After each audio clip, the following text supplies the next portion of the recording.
We're at go2math.com, working some calculus, and we're down here looking at the extrema on an interval. And I believe this is the section here we want to look at, 2-1. So these two sections, 1 and 2, of course you can't see them here. So these are like really basic ones, and we're not using any calculus, but I thought maybe I'd throw these in before we actually, things started getting nasty. All right.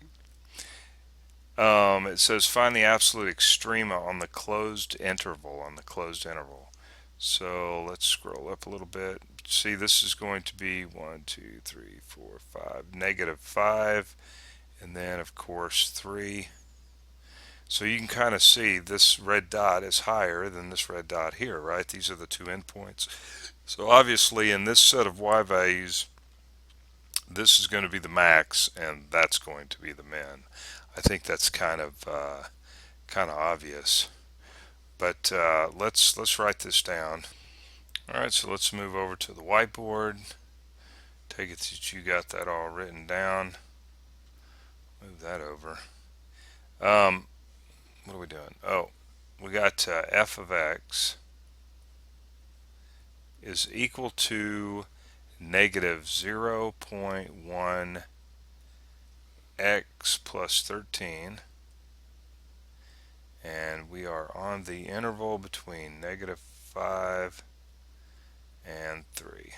So what we're going to want to do is just plug in both of our endpoints. So we have -5, -0.1 times -5 plus 13, and see, I'm getting 13.5 on that.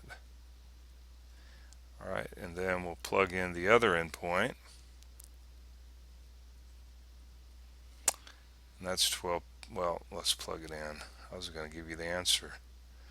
So we're plugging 3 in plus 13 equals, and we got 12.7. All right. So as you can see here, our absolute max, we'll say, the absolute max is 13.5 when x is equal to -5, and then our min, absolute minimum, is 12.7 when x is equal to 3. All right. Now there's going to be one more step that we're going to do in some problems coming up, where we do both. We test the endpoints, but then we're going to be taking the derivative. Okay, so we're going to throw that in the mix. But I thought I would do 4 problems on something of this nature here. All right, so let's go up here, making sure everything's going to be working out.